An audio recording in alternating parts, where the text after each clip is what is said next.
내가 또 그곳에 우리 조상들을 애굽 땅에서 인도하여 내실 때에 그들과 세우신 바 여호와의 언약을 넣은 궤를 위하여 한 처소를 설치하였노라.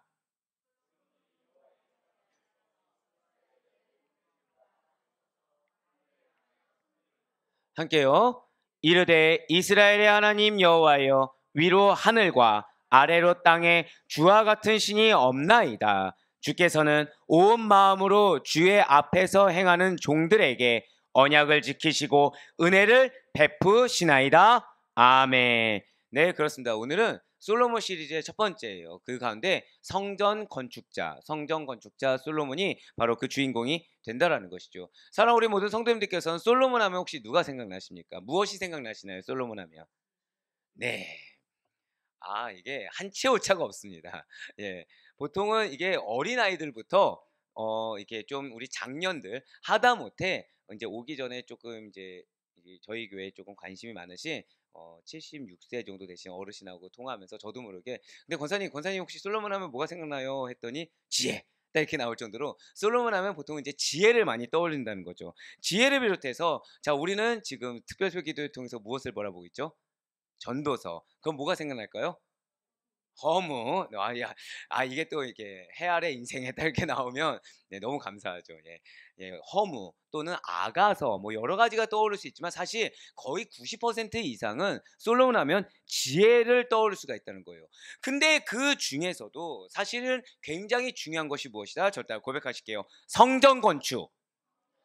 네, 그렇습니다. 솔로몬 하면 정말 중요한 것 중에 하나가 성전 건축이라는 거예요. 이 성전 건축이라는 성과와 업적을 빼놓을 수가 없다라는 것이죠. 왜 이겠습니까? 중요한 것은요. 아버지가 누구였죠? 다윗입니다. 이 아버지 다윗이 하나님 마음에 합한 자 그리고 하나님의 은혜를 받은 자였음에도 불구하고 이 다윗에게 허락되지 않은 영역이 무엇이었습니까? 바로 이 성전 건축이라는 거예요. 그런데 솔로몬 때 되어서야 이루어질 수 있었던 것이 바로 이 성전 건축이라는 것이죠. 진실로 이 솔로몬이 통치할 때를 이렇게 자세히 살펴보면 이스라엘은 역사상 유례없는 번영을 이룬 때가 바로 이 솔로몬 때였습니다. 이때 솔로몬이 어떤 정책을 펼치냐면요. 지속적인 국력 강화 정책을 펼쳐요. 그러니까 이렇게 번영하고 있다고 해서 그냥 그 현실의 상황에 안주하면서 만족하던 인물이 솔로몬은 아니었다는 것이죠. 어떻게 하면 더 부강해질 수 있을 것인가? 어떻게 하면 하나님의 나라를 더 견고하게 이룰 수 있을까? 어떻게 하면 이 백성들에게 더 많은 부요함과 더 많은 안식을 취하게 안배해주고 그것을 베풀어 줄 수 있을까? 고민했던 자가 바로 솔로몬이었다는 거예요. 그렇기 때문에 이 솔로몬이 가질 수 있는 정책은 국력 강화 정책이라는 것을 평생의 삶에 계속해서 유지할 수밖에 없었다라는 것이죠. 그래서 우리가 지금 전도서를 살펴볼 때 솔로몬이 어느 부분에서 허무함을 가지던가요? 이렇게 국력을 강화시켜 놨더니 자신에게 남는 게 있어요, 없어요? 없었다라는 거에 대한 허무함이 있었다는 거예요. 근데 이 그냥 단순히 없었다가 아니었죠. 이것을 물려줄 자, 그것이 누가 될지 모르지만 자신의 아들들을 봤을 때 관리를 잘 할 수 있게 보였습니까? 없게 보였습니까? 관리를 잘 할 수 없게 보여졌다는 거예요. 그런데 여기서 우리가 오해하지 말아야 되는 것이 솔로몬의 아들들이 정말 무능력해서 그럴까요? 아닙니다. 당시의 왕정 교육이라는 것이 우리가 예상한 것 훨씬 이상해. 그러니까 우리들이 보통 고3 수험생 하면은 자신들의 삶이 있어요, 없어요? 거의 없죠. 고3 수험생 이상의 그냥 주경야독이 너무나도 익숙할 정도로 굉장히 타이트하게 교육을 시켰던 것이 왕정 교육이라는 거예요. 그러니까 어느 거 하나 무력이면 무력, 지력이면 지력, 어느 거 하나 낮춰질 수 없을 정도로 굉장히 철저한 교육이 왕정 교육입니다. 그러면 솔로몬의 피를 이어받은 자녀들 중에서 뛰어나지 않을 자녀가 어디 있겠습니까? 근데 그러한 자녀라고 하더라도 솔로몬이 이렇게 놓은 것을 완벽하게 관리할 만큼 뛰어난 인물을 보기가 힘들 정도로 국력 강화를 이루었다는 거예요. 그런데 중요한 것이 있죠. 제가 지금 말씀드릴 때 이 국력 강화 정책이라는 것을 솔로몬 자신의 직성을 풀리기 위해서 했습니까? 백성들을 위해서도 희생했다는 거예요. 그런데 우리가 전도서를 살펴볼 때 백성들이 감사하다고 했나요, 안 했나요? 감사하지 않았다는 거죠. 예, 맞습니다. 솔로몬은 훗날에 그거를 깨달을지 모르고 계속해서 평생토록 무엇을 했다고요? 한 번 더 절대 고백하실게요. 국력 강화. 네, 그렇습니다. 국력 강화 정책을 펼쳤어요. 그냥 단순히 말년돼서 솔로몬이 악해져서 하나님을 잊어서 그렇게 허랑방탕하게 쾌락을 취했다고 우리가 착각해서는 안 된다라는 것이죠. 다 외교적인 전략의 일환으로서 취하다가 우상에 서서히 물들어갔다라는 것입니다. 이를 통해서 확장된 영토와 막강한 국력을 유지하게 됐어요. 그러면서 그냥 단순히 영토만 넓힌 것이 아니었다는 거죠. 이렇게 전략적으로 동맹을 맺은 국가들만 허다하게 늘어난 것이 아니었다는 것입니다. 국가 제도 역시도 정비했다는 거예요. 해외 무역을 통해서도 국가의 부를 날로 더욱 증진시켰습니다. 비단 이것뿐이었나요? 많은 건설 사업을 통해서도 국가의 규모를 강대국에 걸맞게 조직했다라는 것이죠. 그 가운데에서도 이 성전 건축이라는 것은 다른 이 제가 지금 말씀드린 허다한 사역 중에서도 가장 돋보이는 솔로몬의 업적으로 남아있다라는 거예요. 그렇습니다. 진실로 이 솔로몬은 다윗의 아들이었어요. 다윗의 아들로서 다윗 왕의 뒤를 이어서 이스라엘의 왕이 되었다는 것이죠. 지금 올라오기 전에 오랫동안 알았던 이제 제자이자 후배이며 동생 같은 친구가 잠깐 얘기를 했어요. 그 취업에 대한 얘기를 잠깐 했는데 이 친구가 갔더니 전임자 후광을 볼 수가 있었던 거죠. 전임자 후광. 이것이 무엇일까요? 전임자가 잘했을까요? 못했을까요? 자, 전임자 후광이라고 하면 뭐 어떻게 생각되십니까? 잘한 것 같다. 전임자가 굉장히 잘해서 잘 물려준 것 같다. 혹시 있으십니까? 순수한 영혼. 네. 보통 전임자 후광이면 뭐죠? 전임자가 깽판을 쳐놓은 거예요. 그거를 수습하느라 고생을 하는 거죠. 대신에 인정을 받을까요? 안 받을까요? 인정을 받는 거죠. 예, 왜냐하면 전임자가 인정을 받을 수 있을 정도로 깽판을 쳐놓은 겁니다. 그러니까 몸은 힘들지만 이제 그만큼 인정을 받으니까 마음은 어때요? 마음은 편할 수 있죠. 그리고 동기부여도 잘 되겠죠. 자, 그런데 이 반대의 상황을 한번 생각해 보시길 바래요. 전임자가 너무 뛰어난 거예요. 전임자가 너무 훌륭한 겁니다. 그 다음에 후임자가 된 거예요. 마음이 어떨까요? 부담감이 어마어마한 거죠. 저는 약간 이제 그런 게 있어요. 우리 장로님들을 위해서 기도할 때 지금 우리 선임 장로님이 굉장히 잘하십니다. 감사해요. 한 분도 안 나오면 지금 이게 굉장히 민망할 뻔했는데 예, 지금 선임 장로님 정말 잘하세요. 아시잖아요. 그 되게 그러니까 고압적이지 않으시고 항상 기도 열심히 하시고 몸이 아픈데도 새벽을 지키십니다. 몸이 아픈데도 새벽 지키시면서 뜨겁게 기도하시고 자신 드러내야 안 드러내세요? 안 드러내세요. 항상 낮은 자로 섬기십니다. 그럼 제가 여기서 기쁘기만 할까요? 걱정이 될까요? 걱정이 되는 거예요. 장로님 죄송합니다. 장로님 몸이 걱정되는 게 아니고요. 이 후임자가 이제 걱정되는 거죠. 후임자가. 자, 선임 장로님 이렇게 훌륭해요. 그러면은 후임 장로님은 부담이 될까 안 될까요? 100% 된다는 것입니다. 저는 제 후임은 걱정 안 하셔도 될 것 같아요. 누가 오든 다 각광받습니다. 제가 봤을 때는. 역시 예, 다들 그 긍정에 기대하고 있어. 네, 좋습니다. 예, 맞아요. 전임자가 너무 훌륭하면 후임자는 부담이 됩니다. 잘해야 본전인 거예요. 잘해야. 그보다 훨씬 더 잘해도 인정받을까 말까라는 거죠. 차라리 전임자가 사울 같은 자예요. 그러면은 다윗이 조금만 잘해도 확 인정받을 수가 있습니다. 근데 전임자가 다윗인 거예요. 예수님이 계셨을 때도 이스라엘 백성들이 인정하던 왕 중에 하나가 누구였죠? 다윗이에요. 그 후임자라는 거죠. 근데 모두 다 솔로몬을 지지했었나요? 아니란 거 우리 너무 잘 알고 있습니다. 대다수가 누구 지지했죠? 아도니아를 지지했어요. 그러니까 지금 아버지도 훌륭해요. 신하와 백성들은 자기를 어떻게 여깁니까? 탐탁지 않게 여겨요.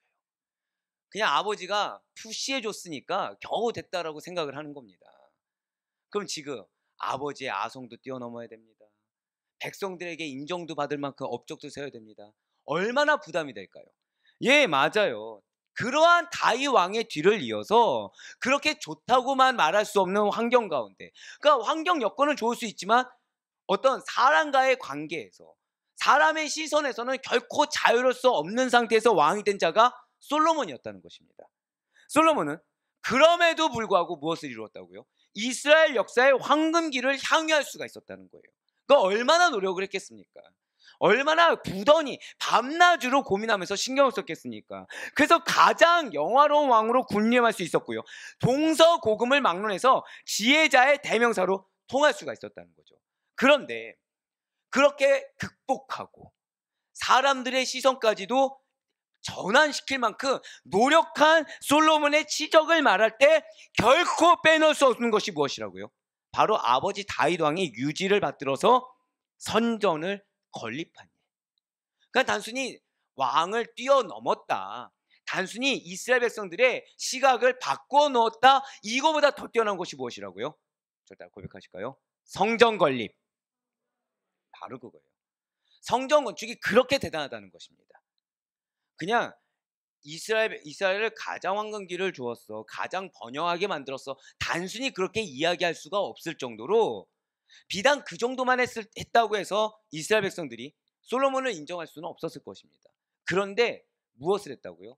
다윗 왕도 하지 못했던 일, 그래서 이스라엘 백성들이 인정하지 않을 수가 없었던 일, 바로 그 일을 했다는 거예요. 그것이 무엇이다? 성전 건립이었다는 거죠. 그 결과 솔로몬은 이스라엘 역사에 있어서요, 최초이면서도 가장 영화로운 성전을 건립한 왕. 그러니까 다윗 왕도 칭호를 받지 못했어요. 어떤 칭호요? 성전을 최초로 건립한 왕이라는 명예와 함께 오실 메시아 예수 그리스도에 대한 예표적인 인물이 되었다는 것입니다. 이러한 솔로몬의 이름의 뜻은 무엇입니까? 샬롬이에요. 샬롬. 평화, 평강으로서 바로 솔로몬의 성격과 통치 스타일과 어울리는 의미였다는 거죠. 제가 방금 뭐라 말씀드렸어요? 성격과 이 통치 스타일과 어울리는 이름, 평화로운 거, 평강한 거, 바로 그거라는 거예요. 솔로몬의 또 다른 이름은 선지자 나단으로부터 얻은 이름이 있습니다. 절대 고백하실까요? 여디디야. 네, 여디디야가 있어요. 바로 사무엘하 12장 25절의 말씀입니다. 선지자 나단을 보내 그의 이름을 여디디야라 하시니 이는 여호와께서 사랑하셨기 때문이더라. 아멘. 자, 옆에 있는 분한테 우리 사랑의 권면을 이렇게 하시면 좋겠습니다. 당신이 여디디야입니다. 자, 제가 장담할 수 있는데 우리 성도님들 중에서는 사랑꾼이 참 많으세요. 네, 분명히 아내에게 당신의 여디디야다. 기대하지 않은 분에게서 지금 얘기가 나왔어요, 지금. 네, 남편에게 예, 당신의 여디디하다. 예, 동일하게 아멘 하시니까 예, 감사합니다. 예, 이렇게 말씀하실 것 같은데 예, 맞습니다. 엄청난 축복의 메시지죠. 당신이 하나님께서 나에게 보내신 하나님이 사랑받는 자야. 하나님이 당신을 사랑하셔. 바로 그런 뜻이에요.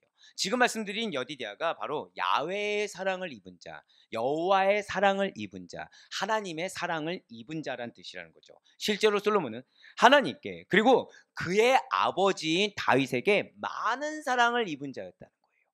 아버지 다윗 왕이 밧세바와의 사이에서 첫 아이를 얻게 됩니다. 그 첫 아이가 누구죠? 네, 맞아요. 죽었어요. 알 수가 없습니다. 그 후에 다윗이 이 밧세바를 위로하던 과정 가운데 얻은 아이가 누구죠? 바로 솔로몬이었다는 거예요. 사무엘하 12장 14절의 말씀입니다. 다윗이 그의 아내 밧세바를 위로하고 그에게 들어가 그와 동침하였더니 그가 아들을 낳음에 그의 이름을 솔로몬이라 하니라. 여호와께서 그를 사랑하사. 예, 맞습니다. 이렇게 다윗에게서 밧세바로부터 난 아이가 바로 솔로몬만 있는 것은 아니에요. 어머니 밧세바로부터 낳게 된 그의 형제들은 시므아도 있고요, 소밥도 있고, 나단 선지자와 이름이 동일한 나단도 있습니다. 그리고 솔로몬은 다윗 왕을 이어서 이스라엘의 제3대 왕이 되었다라는 거예요. 역대상 23장 1절의 말씀입니다. 다윗이 나이가 많아 늙음에 아들 솔로몬을 이스라엘 왕으로 삼고. 아멘. 자, 보세요. 일찍부터 다윗의 후계자로 지목되었던 솔로몬입니다. 앞서 말씀드렸던 대로 경쟁자가 있습니까? 없습니까? 있었어요. 아도니아라는 아주 강력한 경쟁자가 있었다는 거죠. 사실 우리는 지금 솔로몬의 성품이 샬롬과 어울리다고 했습니다. 이것이 오늘날로 따지면 굉장히 인격적인 왕, 굉장히 대화가 잘 통하는 평화의 소통의 왕, 평화의 왕, 이 정도로 해서 정말 대단하구나 일컫겠지만 당시 시대에서는 어떨까요? 당시 시대에서는 어울리지 않는 왕이었다는 거예요. 당시 시대에서 자, 다윗 전투 잘합니까 못합니까? 전투 잘하는 걸 증명해 보였어요. 사울은 어땠죠? 사울 역시 강건하게 초창기에 잘하는 걸 보였습니다. 자, 아도니아의 특징이 무엇이었나요? 강건했어요. 호전적이었습니다. 결국 솔로몬은 그렇게 각광받을 만한 왕의 자질은 아니었다는 거예요. 중요한 것은 자질이 문제가 아니었다는 거죠. 누가 선택하셨습니까? 하나님이 선택하심이 가장 중요하다는 사실을 믿으시길 바랍니다. 어쩜 여러분들 눈에 여러분들 배우자가 연약해 보일 수가 있습니다. 여러분들 자녀가 연약해 보일 수가 있고요. 여러분들 부모님이 연약해 보일 수가 있어요. 그런데 중요한 것은 어떤 세상적인 환경이나 성격의 연약함은 중요한 것이 아닙니다. 자, 고백하실까요? 하나님의 선택, 하나님의 평가. 맞습니다. 하나님의 선택과 하나님의 평가가 중요한 것이지 우리의 눈에 봤을 때 연약하냐 강건하냐 이건 별로 중요하지 않다라는 거예요. 자, 지금 방금 말씀드렸죠. 솔로몬은 당시의 시대상에 봤을 때 왕의 자질이 아니었다라는 것입니다. 왕의 성격도 아니었다라는 거예요. 하지만 하나님 보시기에는 솔로몬만한 왕이 없었다라는 것입니다. 마찬가지로 여러분들에게 보내주신 자녀, 여러분들에게 붙여주신 배우자는 하나님 보시기에 그만한 인물이 없다는 사실을 여러분들 반드시 믿으시길 바라겠습니다. 그래서 내 눈에 무언가 부족해 보일 수가 있어요. 그런데 그것은 믿음의 눈이 아니라는 사실을 기억하셔야 돼요. 목사님, 내 배우자가 지금 믿지 않는데요. 난 그래서 그 믿음의 눈으로 봤을 때 내 배우자가 연약해 보입니다. 아니요, 가능성을 보시길 바랍니다. 왜 내 눈에 보이게 하셨을까요? 저 따라 고백하실까요? 나로 말미암아. 바로 그거예요. 우리 눈에 신앙이 연약한 자가 보일 때가 있습니다. 우리의 눈에 또는 교회를 다닌다고 하면서 신앙이 연약한 데에서 끝나는 것이 아니라 행동과 언행이 악한 사람이 보여질 수도 있어요. 왜 그런 분들이 있잖아요. 교회 다닌다면서 왜 저렇게 행동할까? 그 생각 전에 여기서 멈춰야 돼요. 어떤 걸로요? 내 눈에 보이게 하셨다는 거. 여기서 멈춰야 됩니다. 왜요? 그 다음에 우리의 스텝은 무엇이죠? 기도라는 거예요. 내 눈에 보이게 하셨으면, 연약함을 보이게 하셨다고 한다면 그 연약함을 내 입 밖으로 토로해서 나의 악함이 드러날 것이 아니라, 나의 옛성품이 드러날 것이 아니라, 하나님은 나의 눈으로 말미암아, 정확히는 내 눈을 통해서 누가 보신 거예요? 하나님이 그의 연약함을 보시고 우리의 입술을 통해서 누구의 언행이 나와야 되는 것입니까? 하나님의 능력의 말씀이 나오는 줄 믿으시기 바랍니다. 그 능력의 말씀이 무엇이죠? 기도라는 거예요. 기도. 여러분들의 기도의 입술에 능력이 있음을 믿으시길 바랍니다. 근데 그 기도는 다른 기도가 아니라는 거죠. 설령 내 눈에는 자질이 보이지 않는다고 하더라도, 설령 내 눈에는 합당하지 않은 것처럼 보인다고 하더라도, 그럼에도 불구하고 믿음으로 하나님이 내 눈에 보이게 하셨을 때는 반드시 그 영혼을 향한 계획이 있으시다, 그 영혼을 향한 당신의 뜻이 있으시다라는 믿음으로 말미암아 드리는 기도가 능력이 있다는 사실을 믿으시길 바라겠습니다. 네, 맞습니다. 솔로몬은 당시 상에 절대 어떠한 자질이나 합당하지가 않았어요. 아도니아라는 강력한 경쟁자가 있었다는 거죠. 하지만 다윗 왕이라는 분별력 있는 왕의 허락을 받아서 선지자 나단과 대제사장 사독 등에 의해서, 그 일부 선택받은 인물들에 의해서 왕으로 추대되게 되었다는 것입니다. 사랑하는 여러분들, 어쩌면 내 옆에 믿음의 동역자가 없는 것처럼 여겨질 수도 있습니다. 어쩌면 나도 연약해 죽겠는데 나에게 동역자는커녕 하나님이 나 홀로 십자가를 지게 하는 것처럼, 나 홀로 억울한 상황을 겪는 것처럼, 홀로 이 영적 전쟁을 견뎌내게 하는 것처럼 우리가 마음이 들 때가 있다는 거예요. 그런 생각이 들 때가 있다는 거죠. 하지만 반드시 잊지 마시길 바랍니다. 절대 고백하실게요. 나에게는 허락된 동역자가 있습니다. 이 사실을 정말 믿으며 그 동역자가 내 눈에 보이지 않는다고 하더라도, 내 귀에 들리지 않는다고 하더라도, 내 생각에 누가 떠오르지 않는다고 하더라도 그 동역자가 반드시 있다라는 믿음으로 하나님께 간구할 수 있는, 그래야 여러분들의 믿음의 길을 포기하지 않을 수 있는 여러분과 제가 되길 간절히 소망합니다. 예, 맞아요. 자질이 부족할 수 있어요. 어떤 가능성이 안 보일 수도 있어요. 외로운 것처럼 느낄 수도 있어요. 하지만 이 전에 멈춰야 돼요. 이 전에 내 눈에 보여줬다고 한다면, 이 전에 내가 느꼈다고 한다면, 그 순간 느낌으로 인해서 매몰될 것이 아니라, 내 눈에 보여서 세상적인 판단이 들어가고 세상적인 생각이 들어와서 그 생각에 매몰될 것이 아니라, 그 순간이 어떤 시간이다? 기도의 시간이라는 거예요. 바로 오늘 기도의 시간이 바로 그런 시간인 겁니다. 내 생각을 끊는 시간이에요. 자, 제가 방금 뭐라 표현드렸죠? 기도의 시간은 내 생각을 끊는 시간입니다. 내 생각을 붙들고 기도하는 것이 아니에요. 기도는 하나님의 말씀을 붙들고 하는 것이 기도입니다. 기도는 하나님의 뜻 가운데 나아가는 것이 기도입니다. 내 생각을 붙들고 이 생각이 맞는지 틀린지 물어보는 거 물론 맞을 수도 있겠죠. 하지만 그 이전에 내 생각을 들이밀기 이전에 하나님의 음성과 하나님의 뜻을 분별하며 나아갈 수 있는 여러분과 저의 능력의 기도의 시간이 될 수 있기를 간절히 소망합니다. 네, 맞습니다. 아무런 자질도 없고 아무런 자격도 없고 아무런 편도 없을 것 같은 솔로몬이었지만, 강력한 경쟁자가 있었지만 분별력 있는 한 명, 바로 다윗 왕의 허락을 받아서 믿음의 동역자 선지자 나단과 대제사장 사독 등에 의해서 왕으로 취재된 솔로몬이에요. 바로 열왕기상 1장 43절과 44절의 말씀입니다. 요나단이 아도니아에게 대답하여 이르되 과연 우리 주 다윗 왕이 솔로몬을 왕으로 삼으셨나이다. 왕께서 제사장 사독과 선지자 나단과 여호야다의 아들 분야와 그렉 사람과 블렛 사람을 솔로몬과 함께 보내셨는데 그들 무리가 왕의 노새에 솔로몬을 태워다가. 아멘. 자, 이러한 솔로몬이에요. 이러한 솔로몬은 다윗 왕이 40년을 치리합니다. 40년을 치리한 다음에 왕권을 견고히 다졌죠. 그 후에 BC 970년경에 즉위하게 됩니다. 이후 역시 마찬가지로 40년을 다스려요. 40년을 다스리며 강력합니다. 부유해요.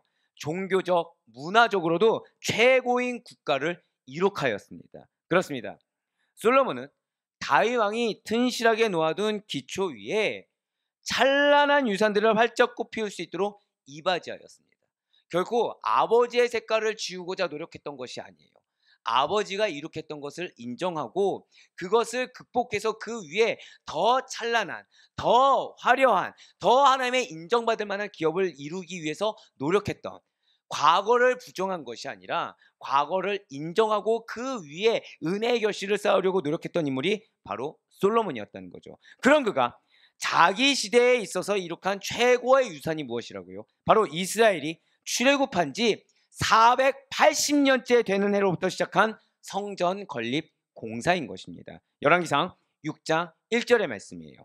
이스라엘 자손이 애굽 땅에서 나온 지 480년이요. 솔로몬이 이스라엘 왕이 된 지 4년 15월 곧 둘째 달에 솔로몬이 여호와를 위하여 성전 건축하기를 시작하였더라. 아멘. 자, 그렇다고 한다면 이 솔로몬의 성전 건축이라는 것이 솔로몬 스스로가 이렇게 하나님의 사명을 받아서 스스로의 결정으로 성전 건축을 시작한 것입니까? 아니라는 것이죠. 아니라는 거예요. 아버지인 다윗 왕으로부터 성전 건축을 당부받았다는 거예요. 그리고 솔로몬은 그 말씀에 순종하였다는 것입니다. 사랑하는 여러분들, 하나님이 때로는 여러분들에게 어떤 직책을 주실 때가 있습니다. 때로는 여러분들에게 하나님께서 어떤 유산이라든지 어떤 기업을 주실 때가 있어요. 제가 오늘 말씀을 받고서 너무 감사했던 것이 하나가 있습니다. 그것은 무엇일까요? 다 고백하실까요? 나에게 기업이 있습니다. 믿으십니까? 이 기업을 이루는 데 있어서 지금 너무 중요한 말씀을 지금 하신다는 거예요. 많은 분들이 이렇게 기업을 이룰 때 오해하는 게 있어요. 새롭게 이룬다. 내가 이룬다.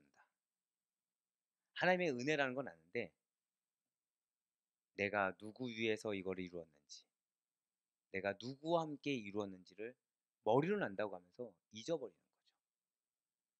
누가 이뤘다 착각하는 거예요? 내가 내 노력 위에 이뤘다 착각하는 거예요. 내가 내 희생 위에 세웠다고 착각하게 된다는 거죠. 내 헌신 위에 세웠다고 착각하게 된다는 것입니다. 근데 제가 왜 감사했을까요, 지금? 그럼 우리는 지금 기업이 약속되어 있는 겁니까? 아니면 사라진 것입니까? 기업이 약속되어 있는 거예요. 지금 하나님께서는 기업은 너무 당연하게 이루어질 것인데, 저다 고백하실까요? 나의 영적 상태. 바로 그거예요. 나의 영적 상태가 그 기업이 우리에게 쓴뿌리가 되지 않도록 하기 위해, 그 기업이 우리에게 진짜 하나님께서 인정하시는 영광스러운 결과물이 되게 하기 위해서 지금 이 말씀을 주셨다는 것입니다. 자, 지금 솔로몬이 나름의 노력을 하고 있습니까? 노력을 안 하고 있습니까? 제가 아까 말씀드렸죠. 전임자 후광. 지금 전임자 후광을 극복하기 위해서 노력을 했어요. 근데 사실 여러분들, 이 전임자 후광이라는 걸 지우는 두 가지 방법이 있습니다. 무엇이 있을까요? 하나는 아예 전임자가 했던 사역을 지워버리는 거예요. 지우고 내가 새롭게 올리는 겁니다. 두 번째 방법은 무엇일까요? 인정하는 거예요. 인정하고 그걸 토대로 그대로 올라가는 것입니다. 그런데 후자가 쉬울까요? 전자가 쉬울까요? 어떻게 생각되십니까? 전임자가 이루어놨던 거를 그 위에 거기에 같이 동역해서 이거를 더 견고하게 올리는 게 쉬울까요? 새롭게 하는 게 쉬울까요? 퀴즈를 이게 이렇게 지금 혼돈스러울 얘기가 아니었는데 지금 저는 우리 아델포이교회 성도님을 사랑합니다. 왜냐하면 항상 저를 경각심을 갖게 해주세요. 아무리 준비해도 소용이 없구나. 더 철저하게 해야 되는구나. 자, 1번 새롭게 만드는 게 쉽다. 아니다. 2번 감사해요. 한 분도 손 안 들면 지금 2번 물어보면서 아무도 손 안 들면 어떡하지 걱정했는데 2번 아니다. 전임자가 했던 거를 이게 덧입어서 하는 게 쉽다. 그죠? 대다수가 2번이에요 사실은. 근데 대다수가 무엇을 선택한지 아십니까? 1번을 선택한다는 거예요. 이게 참 놀랍지 않습니까? 새롭게 내 이름만. 제가 항상 말씀드리죠. 우리는 영적 전쟁을 벌입니다. 이 땅 가운데. 영적 전쟁을 벌이는데 사단이 진짜 잘 공격하는 것 중에 하나가 뭐냐면 우월감이에요. 내가 남보다 조금 더 나은 것처럼 내가 남한테 좀 더 인정받고자 하는 그런 공격을 한다는 거죠. 그러면은 아버지와 아들 관계 뿐만 아니라 예를 들어서 이제 기업을 뭐 물려주거나 이 사장이 있었으면 다음 사장으로 물려주거나 할 때도 마찬가지로 남이 됐든 가족이 됐든 무엇을 하려고 하냐면 전임자의 이름이 나오는 걸 별로 좋아하지 않습니다. 누구의 이름이 나와야 돼요? 내 이름이 나와야 되는 거예요. 내 이름이. 내 이름만 있어야 된다는 거예요. 내 이름만. 그래서 우리는 지금 후자가 쉽다는 걸 너무 잘 알지만 실제 그 상황이 되면은 대다수는 무엇을 한다고요? 후자를 선택하는 것 같지만 전자를 하더라는 거예요. 근데 지금 솔로몬은 무엇을 했습니까? 아버지의 명령에 순종을 했다는 거예요. 아버지의 명령에 지금 순종을 했습니다. 그럼 이 성전 건축을 할 때 이스라엘 백성들이 솔로몬이 건축했다고 얘기했습니까? 다윗의 그 시도를 생각하겠습니까? 그런 생각을 아예 안 했어요. 그런 생각을 하지 않았습니다. 누가 말씀을 했든지 간에 하나님의 명령이라면 이것이 내가 감당해야 될 분량으로 알았다는 거예요.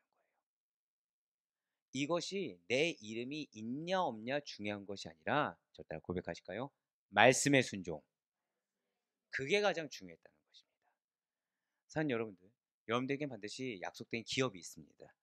근데 이 기업을 이루는 데 있어서 우린 딱 한 가지만 기억하면 돼요. 저 따라 고백하실게요. 나는 미랄입니다. 이 사실을 잊지 않을 수 있는 여러분과 제가 되길 간절히 소망합니다. 지금 이 성전 건축을 하는데 솔로몬이 어떻게 하면 이 다윗 왕 아버지의 아성을 내가 넘을 수가 있을까? 어떻게 하면 지금 이 아도니아를 지지했던 사람들한테 내가 인정받을 수 있을까? 이런 인간적인 생각 그리고 제왕학에 근거한 생각을 가졌다고 한다면 성전 건축은 이루어지지 않았을 것입니다. 오히려 성전 건축이야말로 하지 말아야 될 사역이었을 것입니다. 하지만 솔로몬은 제왕학에 근거하지 않았어요. 저도 한번 더 고백하실까요? 말씀에 근거했어요. 이스라엘 율법에 근거했습니다. 더불어서 아버지의 권위를 아버지가 그리했던 것처럼 똑같이 인정했습니다. 사는 여러분들 주변에 하나님께서 리더를 보내셨을 때 그 리더가 부족하냐 부족하지 않냐는 건 중요하지 않아요. 자, 지금 솔로몬 왕의 자질이 있었어요 없었어요? 없었다 말씀드렸습니다. 하지만 솔로몬의 권위는 누가 주신 것입니까? 하나님이 주셨어요. 그 사실을 인정할 수 있는 우리가 되길 간절히 소망합니다. 그러한 과정이 바로 우리의 기업을 이루는 과정이 된다는 거예요. 내 눈에 이 사람이 권위가 있냐 없냐, 자질이 있냐 없냐 이건 중요하지 않습니다. 하나님이 이 사람을 나에게 리더로 삼게 하셨다면, 하나님이 이 사람이 나로 하여금 섬기고 동역자로 나아갈 수 있게 하셨다고 한다면 그걸로 이미 이분은 권위가 있는 거예요. 예, 맞습니다. 지금 솔로몬은 부왕인 다윗의 아성을 넘어야 되는 그런 상황인데 자신의 그런 넘어야 되는 압박감보다 더 무엇을 중요하게 여겼다고요? 말씀을 중요하게 여겼습니다. 바로 역대상 28장 2절과 3절, 6절 말씀이 되겠습니다. 제가 읽겠습니다. 이에 다윗 왕이 일어서서 이르되 나의 형제들, 나의 백성들아 내 말을 들으라. 나는 여호와의 언약궤 곧 우리 하나님의 발판을 봉안할 성전을 건축할 마음이 있어서 건축할 재료를 준비하였으나 하나님이 내게 이르시되 너는 전쟁을 많이 한 사람이라 피를 많이 흘렸으니 내 이름을 위하여 성전을 건축하지 못하리라 하셨느니라. 자, 여기까지만 봐도, 자, 지금 다윗 왕이 재료 준비 다 했어요. 재료 준비 다 했어요. 자, 그런데 내가 재료 준비 다 했습니다. 이 다음은 나는 사역이 여기까지니 이 다음은 후대에게 물려주겠습니다 하지 않았어요. 자신이 자격이 없음을 얘기했습니다. 솔직하게.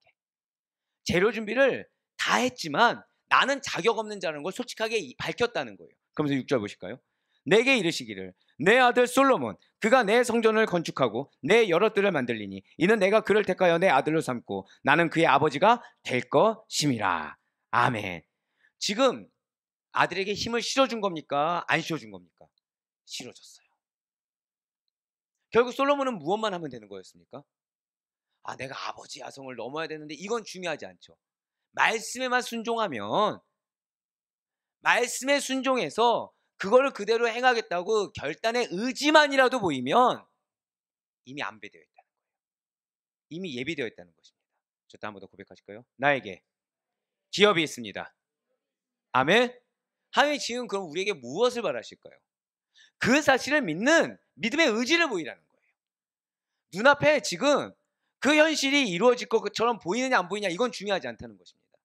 말씀에 순종하면, 저 따라 고백하실까요? 여호와 이레, 여호와 이레가 있음을 경험하라는 거예요. 왜 경험하지 못할까요? 믿음의 판이 아닌 상태에서 아무리 하나님이 주어줘 봤자 교만의 열매밖에 안 됩니다. 하지만 믿음의 판이 있다고 한다면, 자, 지금 솔로몬이 앞서 말씀드렸죠. 얼마나 많은 걱정이 있겠습니까? 인간적으로. 제왕학적으로는 뭐라 말씀드렸죠? 선대를 지어버려야 돼요. 제왕학적으로는 아도니아가 할 수 있을 만한 것의 이상을 자기가 보여줘야 됩니다. 근데 오히려 제왕학의 기본을 두지 않았다고 말씀드렸어요. 어디에 기초하였다고요? 말씀. 그랬더니 다윗 왕이 어떻게 했습니까? 인정해줬어요. 권위를 넘겨줬어요. 나는 자격이 없다고 얘기해줬어요. 다윗의 입장에서 이런 말 하기가 쉬울까요? 어려울까요? 어렵습니다. 근데 했어요. 왜죠? 다윗 역시 하나님 앞에 순종한 자였기 때문입니다. 사랑하는 여러분들, 우리에게 올 한 해 하나님께서 미션을 주셨죠. 공통된 미션을 주셨습니다. 그것이 무엇이죠? 신앙의 모본이에요. 우리가 이렇게 하나님 앞에 순종할 수 있길 간절히 소망합니다. 사람 앞에서 내 위치가 어떠느냐, 사람 앞에서 내가 얼마나 인정을 받느냐, 사람 앞에서 내가 지금 어느 정도로 지금 보여지느냐는 건 정말 중요하지 않습니다. 중요한 것은 하나님이 나를 어떻게 보시느냐, 중요한 것은 하나님이 나에 대한 판단을 어떻게 하시느냐, 중요한 것은 그래서 내가 지금 하나님이 정하신 분량만큼, 하나님이 정하신 위치만큼 순종하고 나아가느냐가 제일 중요한 것이지, 지금 내가 생각했을 때 나 정도 이 정도 이랬으면 이 정도 인정받아야지, 내가 이 정도 희생했으면 이 정도는 내가 대가를 받아야지, 이런 게 중요한 것이 아니라는 거예요. 우리의 기초는 말씀입니다. 믿으십니까? 그 말씀은 우리를 무엇으로, 그리스도인이 무엇이 되라고 말을 하나요? 미랄되라고 말을 하셨어요. 미랄이라고. 하나의 미랄이 썩어 없어지면 수많은 열매를 맺는 줄 믿으시기 바랍니다. 그것이 우리의 기업이라는 거예요. 그렇습니다. 이러한 솔로몬의 성전 건축은 사실 3000여 년이 지난 현대에 있어서도 이 솔로몬이 세웠던 성전을 유대인들이 그리워하며 그것을 재현하는 소망을 흐리지 않고 있다는 거예요. 이 솔로몬의 성전의 근간이 무엇이죠? 말씀의 순종입니다. 말씀에 순종하지 않을 상황에서 한 순종이라는 거예요. 우리는 그냥 쉽게 그냥 다윗은 안 됐고 솔로몬은 그것을 부여받아서 했지라고 할 수 있을 만한 계제 것이 아니라는 거죠. 일견 보면 나의 왕으로서의 권위를 포기한 걸 수도 있습니다. 그런데 그것을 생각하지 않고 말씀에 순종했을 때 오히려 권위를 부여받았다라는 거예요. 그리고 그 유산은 지금까지도 그 후손들에게 지대한 영향력을 발휘하고 있다는 것입니다. 사랑하는 여러분들, 하나님께서는 여러분들에게 신앙의 모본이 되어야 된다고 말씀을 하셨어요. 그런데 이 지대한 영향력이 어디까지 갈지 여러분들 예상이 되십니까? 예상할 수 없다는 거예요. 그래서 우리는 기대해야 됩니다. 내가 미랄이 돼서 신앙의 모본이 되었을 때 이런 나로 말미암아 과연 이 믿음의 유산이라는 것이 어디까지 갈 것인지에 대한 기대가 있을 수 있는 여러분과 제가 되길 간절히 소망합니다. 단순히 내 배우자가 믿음을 믿지 않아서, 내 자녀가 믿음이 연약해서, 내가 신앙이 모범이 돼서 저 사람이 믿나 보다, 이 정도 계제일 것이 아니라는 거죠. 가문이 바뀌고 나라가 바뀔 것을 믿으시길 바래요. 하나님께서 여러분들을 쓰신다고 했을 때 여러분들이 어쩌면 사회적으로 내가 그렇게 큰 위치가 아닐 수도 있습니다. 어쩌면 육신적으로 계속 저처럼 맨날 삐쩍 꼴아가지고 빌빌거릴 수도 있습니다. 그런데 하나님께서 쓰기로 작정하신다고 하면 이것이 단순히 1대2대 어떻게 쓰실지 우리는 알 수가 없다는 거예요. 우리가 할 것은 무엇이다? 말씀의 순종이라는 기초를 닦는 것. 이것이 우리의 사명이라는 사실을 여러분들 절대 놓치지 마시길 바라겠습니다. 그래서 여러분들의 눈을 믿지 마세요. 여러분들의 생각을 믿지 마세요. 말씀만을 믿으세요. 약속만을 믿으세요. 그 가운데 사단이 아무리 여러분들이 현혹한다고 하더라도 변치 않는 것은 하나님이 절대로 고백하실까요? 나를 택하셨습니다. 그 사실을 잊지 않는 믿음으로 여러분들의 환경 가운데 놓이는 영적인 반응들, 이것을 분별하며 끝까지 시험 들지 않을 수 있는 우리가 될 수 있길 간절히 소망합니다. 그렇습니다. 지금 솔로몬은 하나님의 성전을 건축할 사람으로 지목되었어요. 재료를 준비할 자는 누구였죠? 다윗이었다고 한다면 건축할 자로는 솔로몬이 지목되었다는 거죠. 그래서 오늘날까지 영향력을 발휘하는 왕 중에 하나가 될 수 있었던 것이 바로 솔로몬이었다는 것입니다. 이러한 솔로몬은 실제로 성전을 성공적으로 건축하게 되는데 홀로 했겠습니까? 동역자가 있었겠습니까? 동역자가 있었다는 거죠. 그런데 동역자가 누구입니까? 두로왕 히람에게 청하여 성전 건축을 시작하고 7년 만에 완공하게 되었다는 거예요. 바로 열왕기상 6장 38절의 말씀입니다. 11째 해 불월 곧 8째 달에 그 설계와 식양대로 성전 건축이 다 끝났으니 솔로몬이 7년 동안 성전을 건축하였더라. 아멘. 지금 누구에게 청했다고요? 두로왕 히람에게 청해서 성전 건축을 시작하고 7년 만에 완공했다는 거예요. 자, 여러분들 편견을 버려야 됩니다. 편견을 버려야 돼요. 성전 건축 누가 해야 되죠? 성전 건축 이스라엘 백성이 있잖아요. 근데 누구에게 청했다고요? 두로와 히람에게 청했습니다. 하나님이 여러분들의 돕는 손길이라는 것은 나의 예상과는 전혀 다른 방향의 것이 준비되어 있을 수 있습니다. 그래서 우리는 열린 마음이어야 돼요. 열린 마음이어야 됩니다. 제가 여러분들하고 대화를 나눠보면 이렇게 신방이라든지 대화를 나누고 우리 교육자들하고 대화를 나눠보면 많은 것이 깨집니다. 나름 열린 사람이라고 생각했는데 저도 모르게 점점 이렇게 프레임에 갇히는 저를 발견하게 된다는 거죠. 그런데 이거를 깨는 분이 누구라고요? 자, 교역자가 성도를 먹입니까? 성도가 교역자를 먹입니까? 교역자가 성도를 먹이죠. 자, 성도님들은 보통 뭘로 먹이죠? 사랑으로 이제 교역자를 순종과 사랑으로 해주잖아요. 그런데 때로는 성도님들의 말에 교역자도 깨닫기도 한다는 거예요. 성도님들의 입술을 통해서 하는 말에, 왜 수요일날도 잠깐 고백드렸지만 회개하게도 하기도 하시고 다시 도전받아서 나아가기도 하시고 그 가운데 뭔가 방향을 내가 지금 이 부분이 잘못됐구나 라고 결단하기도 하신다는 거예요. 만약에 그런데 제가 프레임에 갇혔다고 생각해 보시길 바래요. 프레임에 갇히면 회개하겠습니까? 안 하죠. 프레임에 갇히면 그냥 이전에 교회들이 하던 대로 그대로 나아가지 않겠습니까? 하나님께서 아델포이 교회를 이끌고자 하는 영적 방향이란 거 인정을 못하겠죠. 여러분들의 삶 역시도 이 자리에 여기 계십니까? 변화받기 위해서 계신 거죠. 성장하기 위해서 계신 거죠. 그러면은 이전에는 기회가 없으셨습니까? 이렇게 생각하셔야 돼요.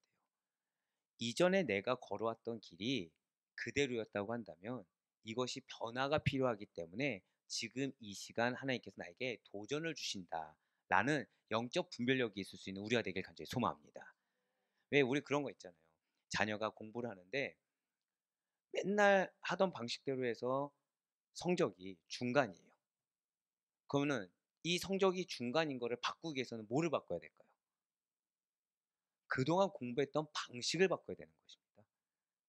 그동안 공부했던 시간을 바꿔야 되는 거죠.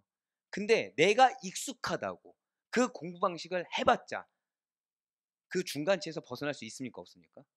없다는 거예요. 근데 보통 자녀들한테 얘기하면 자녀 듣습니까? 안 듣습니까? 저희 자녀만 안 듣는 걸로. 네, 다 잘 들으시는 걸로. 네. 잘 안 듣는다는 거예요. 하지만 듣기 싫을 때, 익숙한 것을 따르고 싶을 때, 그거를 버리고 듣게 됐을 때, 그때 역사가 일어난다는 사실을 여러분들 반드시 믿으시길 바래요. 변화받기 위해서는 나의 프레임을 깨야 됩니다. 성장하기 위해서는 나의 익숙한 것을 버릴 수 있어야 된다는 거예요. 네, 바로 그러십니다. 솔로몬이 그게 대단한 거예요.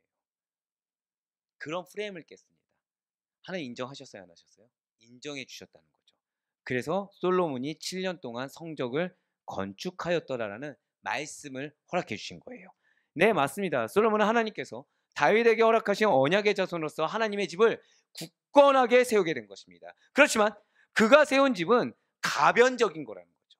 영원히 서게 될 성격의 것은 아니었다라는 거예요. 그렇다면 하나님께서 거하시는 주님의 몸된 집인 성전을 완전하게 견고하게 하실 분이 계셔야 되지 않겠습니까? 그분이 누구십니까? 예수 그리스도시라는 거예요. 그렇습니다. 솔로몬의 성전이 예표하는 것은 바로 참 성전이신 예수 그리스도라는 거예요. 그래서 예수님께서도 오늘날 우리들에게 이렇게 말씀해 주고 계시다는 거죠. 요한복음 2장 19절에서 22절까지의 말씀입니다. 예수께서 대답하여 이르시되 너희가 이 성전을 헐라 내가 사흘 동안에 일으키리라. 유대인들이 이르되 이 성전은 46년 동안에 지었거늘 내가 3일 동안에 일으키겠느냐 하더라. 그러나 예수는 성전된 자기 육체를 가리켜 말씀하신 것이라. 죽은 자 가운데서 살아나신 후에야 제자들이 이 말씀하신 것을 기억하고 성경과 예수께서 하신 말씀을 믿었더라. 아멘.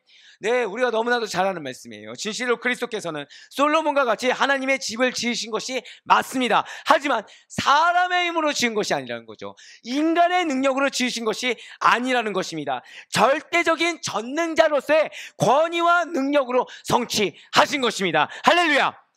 그렇기 때문에 그리스도께서 세우신 하나님의 집은 유한하지 않다라는 거예요. 가변적이지 않으며 영원 불변하다라는 것이죠. 이에 대해서 히브리서 기자도 이렇게 고백하고 있습니다. 히브리서 3장 4절에서 6절의 말씀입니다. 집마다 지은이가 있으니 만물을 지으신 이는 하나님이시라. 또한 모세는 장래에 말할 것을 증언하기 위하여 하나님의 온 집에서 종으로서 신실하였고 그리스도는 하나님의 집을 맡은 아들로서 그와 같이 하셨으니 우리가 소망의 확신과 자랑을 끝까지 굳게 잡고 있으면 우리는 그의 집이라. 아멘.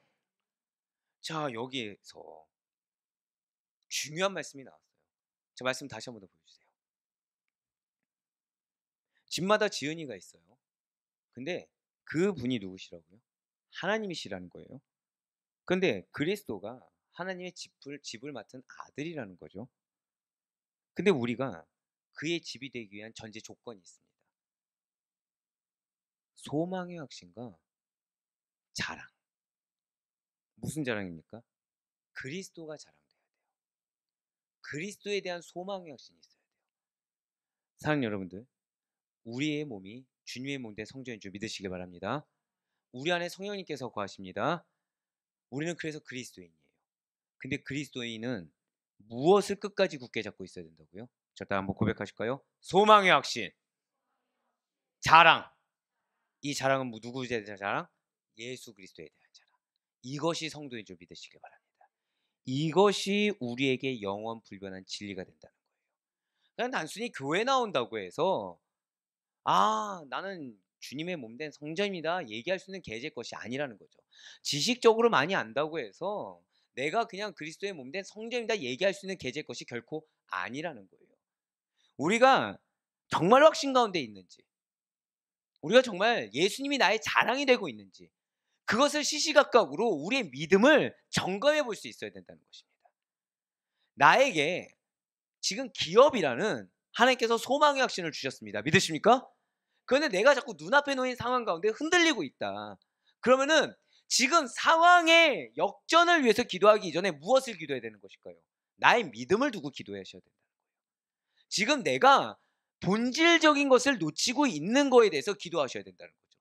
더불어서 지금 정말로 예수님이 나와 함께 하신 거에 대해서 내가 자랑이 되고 희망이 되고 든든한 의지가 되는지, 아니면 눈앞에 놓여지는 어떤 물질, 건강, 관계, 이것 때문에 내 마음이 요동치고 있는지, 부안해동하고 있는지, 그것을 분별하셔야 된다는 거예요. 기업의 가장 기본은 여러분들의 믿음입니다. 기업의 가장 기본은 여러분들의 소망의 확신입니다. 기업의 가장 기본은 여러분들 안에 내주하시는 성령이 예수 그리스도에 대한 확신과 자랑이 되는 줄 믿으시기 바랍니다. 그것이 아니고서는 아무리 기업을 이루면 뭐합니까? 그것이 나의 교만이 될 텐데. 그러니까 하나님께서 끊임없이 기도할 수밖에 없는 환경, 끊임없이 하나님께서 이루시는 기업이 어떤 성격의 것인지를 보여주기 위한 결국 여러분들이 계속 끊임없는 기도의 제목만을 주시는 거예요. 근데 우리는 그 기도의 제목 앞에 어떻게 마음을 갖습니까? 염려가 돼요. 걱정이 돼요. 두려워요. 낙심해요. 기도의 제목은 반대로 얘기하면 역사의 현장입니다. 여러분들의 기도 반드시 응답됩니다. 믿으십니까? 우리의 기도는 주님께서 다 들으시기 때문이라는 거죠. 그러면 우린 기도를 왜 하죠? 우리 기도 왜 합니까? 내 힘으로 가능할 때 기도하십니까? 솔직히? 자, 제가 여러분들 집에 방문을 했어요. 저 뭐 좋아하죠? 네? 커피. 정답이죠. 네. 부정할 수가 없네요. 자, 그다음 뭐 좋아하죠, 저? 예, 면. 예, 그쵸. 뭐 아시는 분은 다 아시잖아요. 저를 이제 처음 보신 분은 제가 이제 신방 가서 혹시 식사를 뭘 하실까요? 하면 좀 되게 진지하게 국수가 좋겠습니다. 아니면 냉면이 좋겠습니다. 예, 아니면 라면도 좋습니다. 하면은 목사님 농담하지 마시고요. 뭘 좋아하세요? 전 진지하거든요. 전 진지하거든요. 아시다시피 저는 일반 밥을 먹는 양과 국수 먹는 양이 다릅니다. 저는. 자, 근데 이 국수 어떻게 만들 수 있습니까? 없습니까? 만들 수 있잖아요. 국수. 그쵸? 예, 국수 우리 스스로 만들 수 있잖아요. 어려운 건가요, 혹시? 제가 만들어 드릴게요. 자, 라면. 여러분 라면 만들 때 주님 내가 이걸 어떻게 만들어야 할지 몰라서 제가 기도합니다. 이런 분 계십니까? 거의 다 기도하시나요? 설마 라면 만들 때? 회개해야겠는데. 예. 커피 타실 때 기도하십니까? 손이 떨리네요, 갑자기. 예. 우리에게 익숙한 거 할 때 우리가 기도하지 않잖아요. 그냥 당연하게 하잖아요. 당연하게. 근데 기업이라는 게 그렇다고 해서 우리가 라면을 딱 했을 때 야, 이게 하나님의 은혜다 이러시나요? 커피를 딱 이렇게 믹스 커피 딱 타놓고서 야, 이거야말로 하나님의 은혜다, 어떻게 이걸 내가 먹을 수 있을까 이러진 않잖아요. 우리가 다. 언제 기도하게 하십니까? 내 힘으로 불가능할 때 우리가 기도를 해요. 내 힘으로 감당하기 어려울 때 기도를 합니다. 근데 하나님 기도 왜 하게 하신다고요? 저다 고백하실까요? 응답하기 위해. 맞아요. 응답하기 위해. 그러면 이 기도는 결국 무엇입니까? 자, 나는 감당하기 힘들어요. 근데 하나님이 기도하길 원하세요. 이를 통해 어떻게 하신다고요? 응답하기 위해서. 그럼 이 기도는 나는 지금 어떤 통로가 되는 것입니까? 하나님의 역사를 경험할 수 있는 통로가 되는 줄 믿으시길 바랍니다. 근데 사단은 기도에 매몰되게 한다는 거예요. 매몰이 무엇이죠? 내가 원치 않는 상태에서 불의의 사고로 갇히는 겁니다. 죽을 정도로 갇히게 되는 거예요. 맞아요. 기도에 매몰된다는 것은 현실의 문제 앞에서 내가 숨을 쉴 수조차 없는 거예요. 현실의 문제 앞에서 내가 죽을 것 같은 거예요. 자, 하나님의 역사의 증거라는 말과 매몰이라는 말 너무 차이가 나지 않습니까? 여러분들 삶을 선택하고 싶으십니까? 죽음을 선택하고 싶으십니까? 우리 중에 반응이 나와야 될 때 안 나오고 안 나올 때 나와서 오늘 기도는 굉장히 살아 생동감 넘칠 것 같습니다. 지금 그쵸, 넥타이가 이미 벌써 불 지르려고 아주 난리가 났네요. 제가 삶을 원하는데 기도를 통해서 삶을 경험하길 원치 않으십니까? 저는 우리의 기도, 오늘 기도가 생동감이 넘치길 간절히 소망합니다. 저다 고백하실까요? 나의 기도는 역사의 현장입니다. 이 사실을 믿으면서 기대하시길 바래요. 제가 제일 안타까운 것은 기도를 하는데 특히나 요즘 새벽. 자, 요즘 새벽. 저 요즘 어떻죠? 안쓰럽지 않습니까? 아무도 안쓰럽게 여기지 않았군요. 괜찮아요. 네, 인자는 머리 둘 곳이 없다고 항상 선포하고 있죠. 오늘만 해도 아시다시피 이제 저희 와이프가 몸이 진짜 안 좋은데 새벽을 빠지니까 도저히 이게 안 되겠더래요. 나왔더니 어떻죠? 기도가 막 터진다는 거예요. 집에 가서 어떻죠? 골골골골골골골골. 근데 저한테 뭐라 했는지 아십니까? 좀 더 부르짖었으면 좋겠다. 여기서 오해하실 분이 계시는데, 요즘은 제가 기도가, 그러니까 이게 금식이 이제 끝나가고 그러니까 방언이 터지는 거죠. 그러니까 몸이 힘든데 요즘 계속 통성인 거 아시죠? 통성인 거. 기도가 터져 나오는 거예요. 계속 기도가 터져 나오는 거예요. 근데 우리 지금 요즘 새벽에, 자, 나 요즘 뜨겁게 부르짖는다, 한번 손 들어보시죠. 너무 정직한 거 아니십니까 지금? 부르짖으시길 바래요. 간절함을 보여주시길 바랍니다. 예, 물론 무조건 소리 지른다고 간절함은 아니에요. 하지만 최소한 느낄 수 있어야 됩니다. 느낄 수 있어야 됩니다. 제 안수 왜 하는 것 같습니까? 안수 왜 하는 것 같습니까? 못돼서 하는 거 알고 있죠? 아, 모르셨나요? 저는 여러분들과 영적으로 공감하길 소망합니다. 그리고 저는 제가 드릴 수 있는 축복을 다 드리길 원해요. 그래서 안수하면 힘듭니다. 솔직히 안수하면 힘들어요. 근데 힘든 것보다 더 높은 은혜와 가치를 저는 받고 있습니다. 근데 저만 받아서 되겠습니까? 여러분도 같이 받길 원해요. 근데 하나님은 우리의 간절함에 응답하십니다. 여러분들의 간절함에 반응하세요. 여러분들이 얼마나 간절한지. 목소리가 안 나올 수 있어요. 근데 이 마음의 간절함이라는 것은 우리 마음에 있는 게 어디로 나오죠? 입 밖으로 나와요. 마음에 있는 게 어떻게 나오죠? 행동으로 나와요. 오늘 또 우리 권사님이 지인분을 모시고 왔을 때 사실은 너무 감사했어요. 왜냐면 그분의 간절함이 보이는 거예요. 그분의 간절함. 이 철야, 그러니까 본교 섬기시는 교회가 있는데 이제 철야를 안 하시는 교회들이 많다 보니까 너무 감사한 거예요. 왜냐면은 저는 이제 우리 성도님들의 열심에 대해서 많은 도전을 받습니다. 왜냐면 항상 그렇게 생각을 해요. 나라면 어땠을까? 나라면 정말 이렇게 열심을 다할 수 있을까? 나라면 이렇게 찾아가서 정말 뜨겁게 부르짖을 수 있을까? 라는 생각이 든다는 거예요. 아니겠지라는 눈빛을 하면 되게 부끄럽습니다. 예, 제가 말씀드렸잖아요. 저는 항상 하나님 앞에 까발려지는 존재라고. 그러니까 여러분들이 이게 있습니다. 성도가 좋은 목회자를 만듭니다. 안 나오길 바랄 때 나오고. 네. 성도가 정말 좋은 목회자를 만나요. 성도의 열심은요, 목회자로 하여금 뒤에서 채찍질을 하게 하십니다. 네. 근데 저 우리 성도님들이 더 간절해졌으면 좋겠어요. 저 우리 성도님들이, 저는 모두 다 응답될 걸 믿습니다. 근데 좀 더 간절해졌으면 좋겠어요. 여러분들이 여지를 남기지 않았으면 좋겠습니다. 그래서 저는 이 금철 이후에 다 구원열차를 타셨으면 좋겠어요. 네. 다 천국 가자는 얘기가 아니고요. 예, 그 정도로 힘이 없어서 운전할 때, 예, 뭐 다 아시잖아요, 무슨 의미인지. 지난주에 칭찬을 받았어요. 저희 뒤에 타는 권사님이 대리운전을 불러야겠다고. 예, 저를 못 믿으시는 거죠. 예, 그분이 지금 이게 제가 지금 팔 두고 기도하고 있는데 이 손을 안 놓더라고요. 이 손을. 네. 근데 왜 그랬냐면 여러분들이 너무 뜨거우니까 저도 같이 뜨거워지는 거예요. 같이. 사실 여러분들, 기도는 그래야 됩니다. 기도는 뜨거워야 돼요. 기도는 간절해야 됩니다. 하나님이 그래 제발 그만해라, 내가 알겠다 할 정도로 하셔야 돼요. 이 중에 사도 바울 있습니까?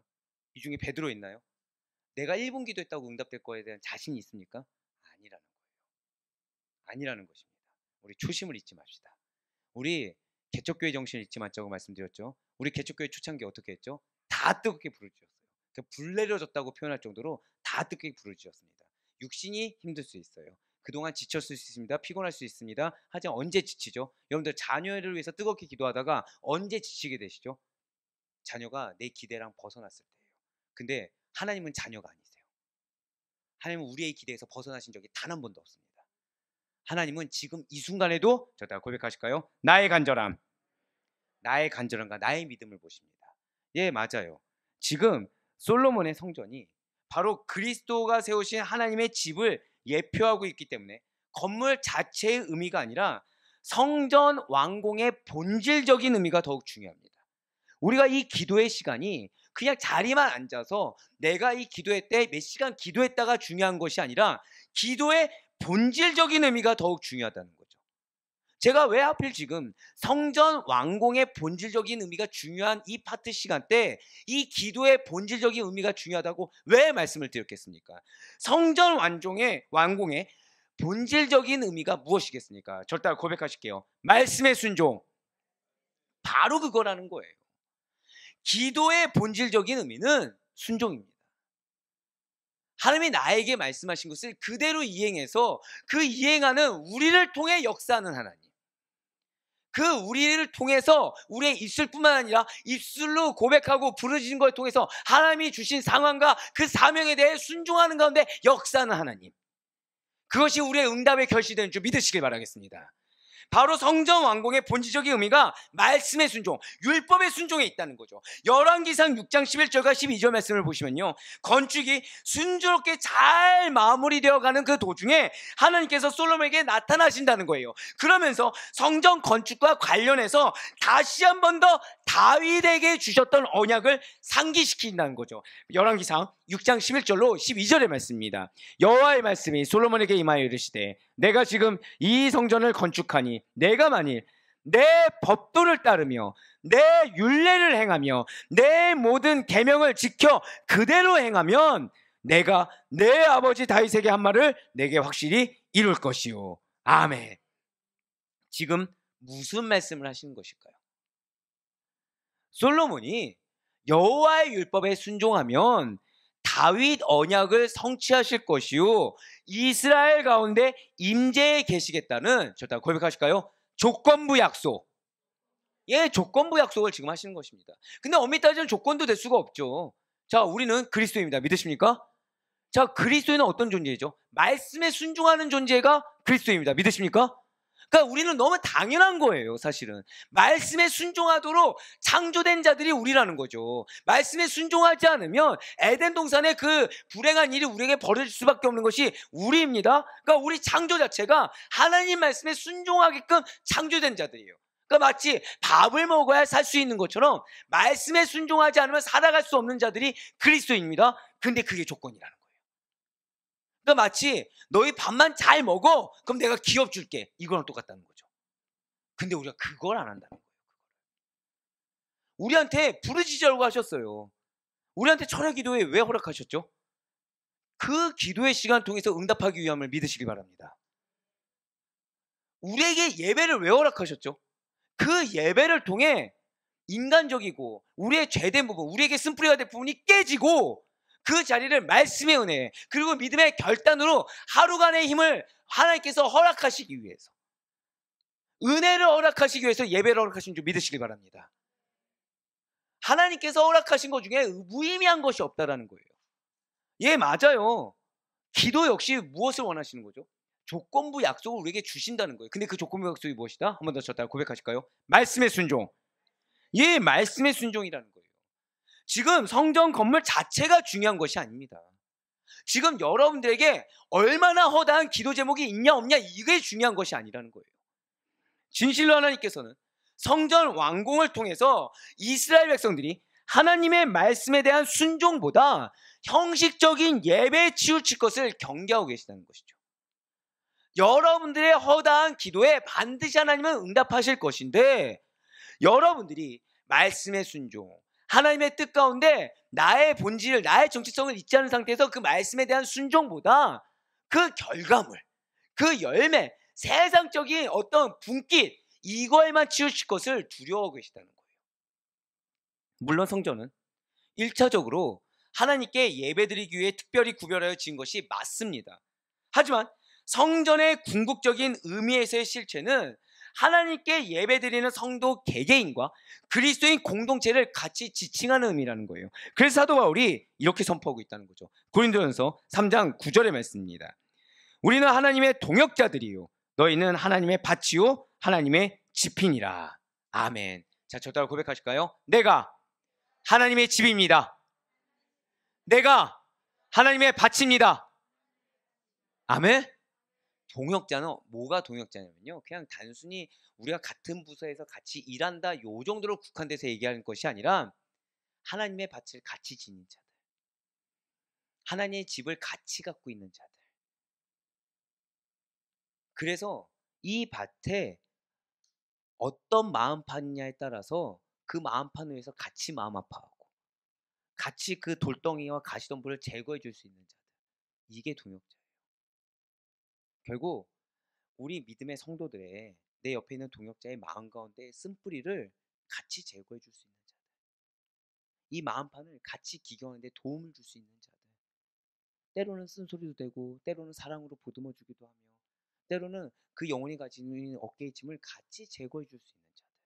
그래서 하나님의 집을 같이 아름답게 꾸리고 이 마음판이 나만 좋은 밭이면 된다 이게 아니라 같이 좋은 밭으로서 같이 한 공동체를 이루고 좋은 밭된 그 한 공동체가 한 지역을 이루게 되며 그 좋은 밭된 한 지역이 한 나라를 구성하게 되는 이게 동역자입니다. 사랑하는 우리 아대표교회 성도 여러분들, 저와 여러분이 바로 그러한 하나님의 집이요 성전이라는 사실을 잊지 않을 수 있는 우리가 되길 간절히 소망합니다. 그렇습니다. 주의 문대의 성전이라는 것은 지금 이게 다 주의 문대의 성전이에요. 이 설교 내용이 다. 쉽습니까? 어렵습니까? 너무 어려워요. 하지만 쉽습니다. 궁극적으로 우리 하나만 하면 된다는 거예요.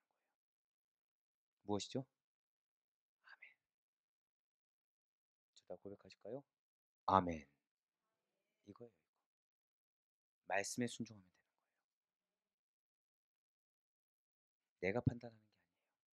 하나님 보내셨으면 하나님 보내셨구나.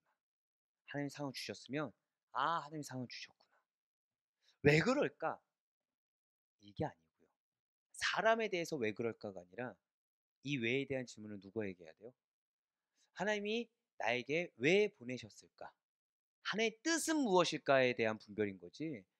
왜 저 사람은 나에게? 왜 이 상황은 나에게? 여기 주인공 누구죠? 하나님입니까? 나입니까? 나요. 나. 거꾸로 가고 있는 거죠. 우리는 성전입니다. 그렇게 대답하는 성전인 거예요. 어떠한 말씀이든 그렇게 대답하는 성전이에요. 우리 믿는 성도에게 있어 궁극적인 참 예배처는 시간과 장소를 뛰어넘어서 오직 예수 그리스도를 믿는 믿음 아래 신령과 진정으로 예배드리는 마음에 있다는 사실을 반드시 기억하시기 바랍니다. 자, 제가 방금 뭐라 말씀드렸어요? 참 예배처가 어디에 있다고요? 저 다 고백하실게요. 참 예배처는 마음에 있습니다. 예, 맞아요. 내 마음에 있어요. 그러니까 내가 교회에 하루 24시간 다 있는데 이 마음이 예수 그리스도를 믿는 믿음이 전부가 아니에요. 그러면 소용이 없어요. 내가 삶이 너무 바쁜 거예요. 직업이 너무 바쁜 거예요. 마음에 막 갈망이 있어요. 교회를 나가고 싶어요. 근데 예를 들어서 기숙사 있고 계속해서 일이 막 분업까지 다 하니까 막 밤에 10시, 11시에 끝나요. 다음날 새벽 4시부터 출근해요. 이러면 예배 드릴 수 있습니까? 없습니까? 없죠, 사실은. 근데 그런 분의 예배를 하나님이 받으시는 경우가 있다는 거예요. 언제요? 이 마음의 갈망을 가지고서 영상으로라도 드릴 때 올 수 있는데 하나님 마음을 아시지 마음이 참 예배처라고 했어 이미 그 예배는 끝난 예배고요. 진짜 오고 싶은데 못 오는 거예요. 그래서 영상으로라도 드리는 그 예배 그것을 기쁘게 받으십니다. 여러분들 오늘 이거 반드시 기억하셔야 돼요. 우리는 잠시 후에 기도의 시간을 갖습니다. 지금 근데 기도회 때 어떤 자세로 해야 되는지 계속해서 말씀드렸어요. 지금 근데 자세 중에 뭐가 나왔죠? 마음이 어떤 마음으로 기도할 것인가? 예수 그리스도를 믿는 믿음으로 기도할 수 있는 우리가 되길 소망합니다. 그래서 참 예배처라고 인정된 마음판에서 드려지는 기도가 되길 바라요. 오늘 본문을 보시길 바랍니다. 솔로몬이 7년 6개월 만에 하나님의 성전을 건축하고 이제 온 백성들이 그와 함께 성전 낙성식을 거행하게 되었어요. 이때 무엇에 대한 기쁨이 찾아오게 된 것입니까? 특별히 신정국가로서 이스라엘을 통치하실 하나님의 임재 장소인 성전이 완공되었다는 사실이 그들 마음속에 하나님의 보호하심, 하나님의 인도하심을 더욱 확신케 하는 종교적인 구심점, 정치적인 구심점으로서 백성 모두에게 온 기쁨을 안겨주게 되었다는 거예요. 그러니까 여러분들 마음이 온전한 그 성전으로서 자리매김했을 때, 참 예배처의 마음판을 가지고 있을 때 여러분들 마음 가운데 느껴지는 확신이 있다는 거죠. 하나님의 보호하심, 하나님의 인도하심에 대한 확신과 더불어서 여러분들에게 마음 가운데 참된 기쁨이 흘러넘치게 된다는 거예요. 왜요? 여러분들 마음이 참 예배처가 된다고 한다면 여러분들의 삶의 구심점은 지금 누가 되시는 것입니까? 예수 그리스도가 되는 거예요. 그 모든 예배를 누가 받으십니까? 예수 그리스도가 받으신다는 확신이 있다는 거죠. 그러니 우리의 삶의 구심점이 지금 누가 되는 거예요? 예수님이 되시는 거예요. 그 당연히 기쁨이 흘러넘치죠. 왜요? 내 안에 예수님 찾아와 주셨으니까. 왜요? 내 삶에 예수님이 지금 중심을 딱하니 잡으셔서 어떻게 나를 인도하실 것에 대한 기대와 확신이 생겼으니까. 내가 아냐 모르는 게 중요한 게 아니게 됐어요. 말씀하시면 응답되는 것입니다. 이게 중요하게 됐다는 거예요. 이것이 바로 오늘 본문의 말씀이 되는 것입니다. 오늘 본문 열왕기상 8장 21절에서 23절까지 말씀 다시 한번 더 보시겠습니다.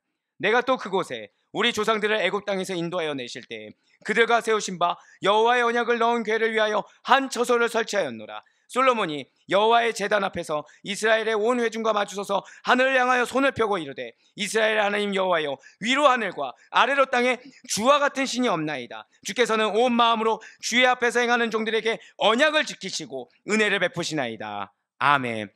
진실로 솔로몬의 성전은 하나님의 이름을 위하여 지어졌습니다. 여러분들은 하나님의 이름을 위하여 지음을 받았습니다. 이스라엘은 하나님만을 자신들의 주권자요 통치자로 인정한다는 거예요. 그렇습니다. 지금 성전을 통해서 하나님과 이스라엘 관계가 새롭게 회복되고 있다는 것이죠.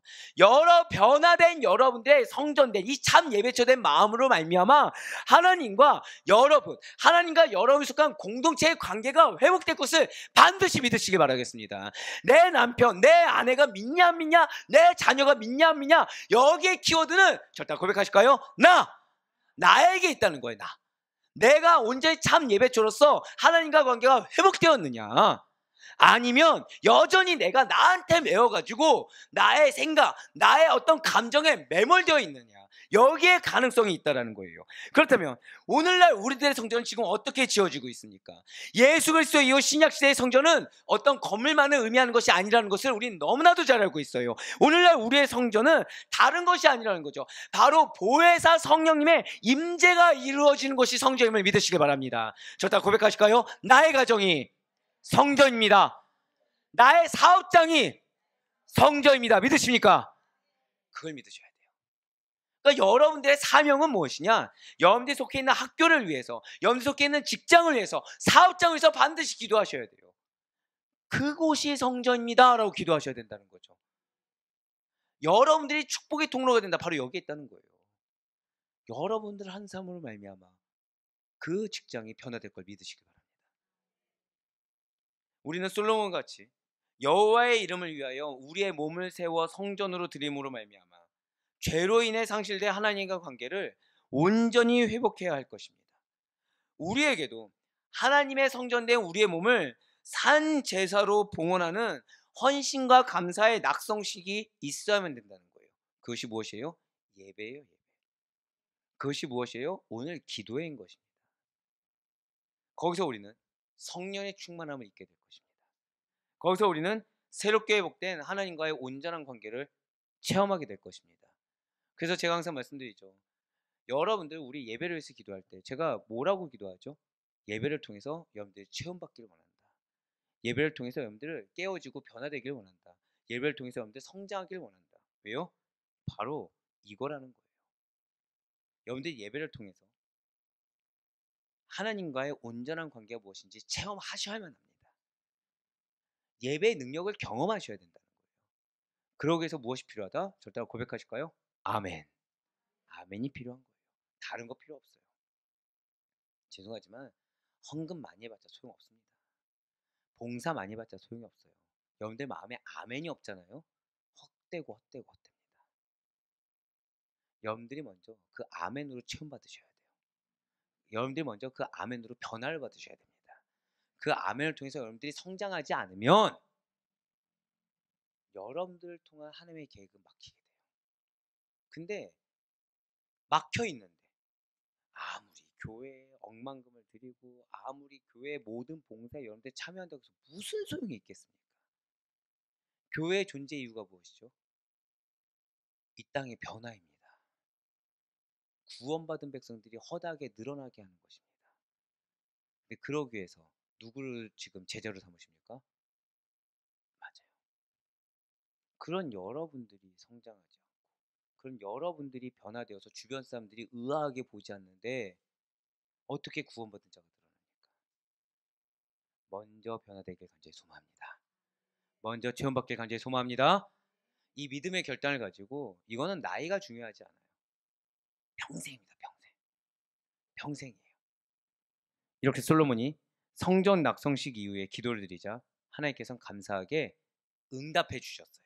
그래서 언약을 갱신하여 주셨습니다. 열왕기상 9장 6절과 7절의 말씀입니다. 만일 너희나 너희 자손이 아주 돌아서서 나를 따르지 아니하며 내가 너희 앞에 둔 나의 계명과 법도를 지키지 아니하고 가서 다른 신을 섬겨 그것을 경배하면 내가 이스라엘을 내가 그들에게 준 땅에서 끊어버릴 것이요 내 이름을 위하여 내가 거룩하게 구별한 이 성전이라도 내 앞에서 던져버리리니 이스라엘은 모든 민족 가운데서 속담거리와 이야기거리가 될 것이며 아멘. 그렇습니다. 지금 성전의 완공과 함께 하나님께서는 이스라엘 백성들에게 다른 거 요구하지 않으셨어요. 계명에 대한 순종 딱 하나 요구하셨습니다. 말씀에 대한 순종 딱 하나 요구하셨어요. 우상 숭배나 추한 죄악으로 더럽히지 말고 오직 정직하게 하나님만을 섬겨야 한다는 거예요. 바로 이것입니다. 주의 몸된 성전된 여러분과 저는 주께서 우리에게 명하신 아주 작고 아주 미미한 것일지라도 그분의 뜻을 다 따라 행할 수가 있어야 된다는 거예요. 세상 사람들이 나를 어떻게 여기고 나를 어떻게 생각하는지는 절대 중요하지 않습니다. 주님께서 명하셨다는 사실 자체가 중요하고요.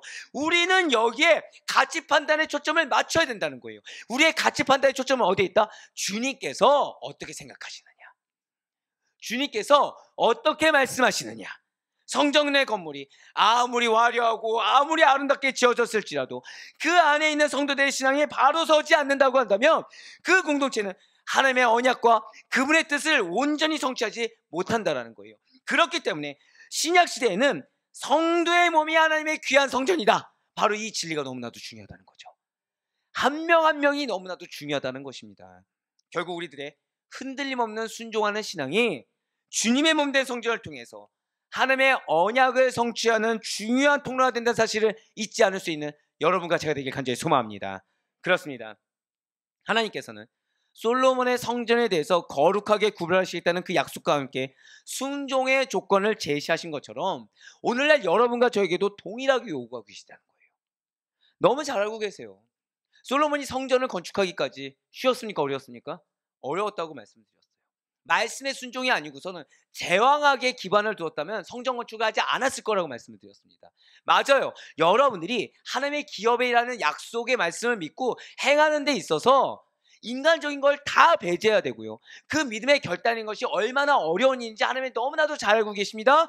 하지만 중요한 것은 그 가치의 기준을 어디에 두냐라는 그 질문을 지금 던지고 계시는 거예요. 그러면서 우리에게 동일하게 요구하신 것은 다 하나라는 거죠. 무엇이죠? 아멘이라는 거예요. 믿음의 순종만을 바라신다는 거예요.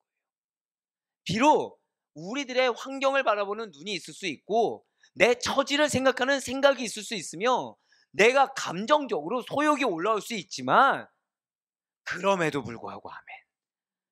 그럼에도 불구하고 절대적인 가치 기준을 약속의 말씀을 두는 믿음이 우리에게 지금 요구되어진다는 사실을 염두에 잊지 마시기 바라겠습니다. 그러니 그리스도를 믿는 모든 성도들의 마음과 몸은 언제나 거룩하게 구별되어야 됩니다. 세상의 것이 틈타지 않도록 스스로 계속해서 분별하고 스스로 계속해서 점검할 수 있어야 돼요. 그래서 하나님의 움직이는 성전으로 봉헌해드리는 생활을 해야 되는 것입니다. 우리의 생활이 무엇이라고요? 하나님께 봉헌하는 생활이에요. 나의 눈물을 봉헌합니다. 나의 시간을 봉헌합니다. 나의 땀을 봉헌하는 거예요. 왜요? 나는 하나님의 움직이는 성전이기 때문에. 만약 우리가 나의 몸, 나의 생활을 함부로 쓰거나 소홀하게 여겨서 세상 가운데 방치하도록 내버려 둔다면 그것은 하나님의 전을 더럽히는 불경죄를 범하는 것입니다. 그 죄에 대한 결과가 무엇이겠습니까? 우리는 굳이 말하지 않아도 그 결과물이 어떤 것일지에 대해서는 충분히 짐작할 수가 있다는 거예요. 진실로 우리의 몸은 주님의 것입니다. 진실로 우리의 삶은 거룩한 전인 것입니다. 그러니 오직 하나님의 진리만을 전하는 거룩한 통로로서, 의를 실현시키는 도구로서, 또 하나님의 은혜를 이웃에 나타내는 창구로서 있는 그대로 순종하여 사용해야 된다는 사실을 잊지 않을 수 있는 여러분과 제가 되길 간절히 소망합니다. 사랑하는 우리 모든 성도 여러분들, 솔로몬의 성전은 성도들이 그리스도 안에서 하나님께서 주신 영생 언약을 믿고 감사와 순종으로 응답하는 생활에 대한 중요한 모형이 된다는 사실을 잊지 마시길 바라요. 그리고 하나님께서는 솔로몬과 이스라엘 백성들이 건축하여 봉헌한 성전에 당신의 강력한 임재를 약속하여 주셨습니다. 여러분들의 아멘으로 순종하는 그 마음과 삶에 하나님께서는 강력하게 임재해 주실 거예요. 그 약속에 순종이라는 조건이 제시되어 있다는 사실 절대 잊지 마시기 바랍니다. 이 정도는 괜찮겠지. 그것이 임재를 가로막고 있어요. 하나님 내 마음 아시겠지. 하나님을 경홀히 여기는 그 마음이 임재를 가로막는 것입니다. 이제 우리는 잠시 후에 기도하며 하나님께 나아가는 시간을 가져요. 우리는 그냥 내가 다급해서 이 시간을 찾은 게 아닙니다. 우리는 어쩌다 보니 이 자리에 나온 것도 아닙니다. 어느 상황에서라도, 어느 순간에서라도 하나님의 부르심이 아니라고 한다면 어떤 자리도 허락되지 않는다라는 우리의 정체성을 잊지 마시길 바라요. 결국 이 자리 누가 허락하셨어요? 하나님이 초청하신 거예요. 하나님이 허락하신 것입니다. 왜 허락하셨을까요? 절대 마지막 고백하실까요? 반드시 역사하십니다. 아멘. 그 역사하심이 있기 때문에 여러분들을 초청하신 줄 믿으시길 바랍니다. 그리고 그럼 우리 가운데 주님께서는 친히 기쁨으로 임재하여 주실 것이고 순적한 응답으로 함께하여 주실 것입니다. 할렐루야.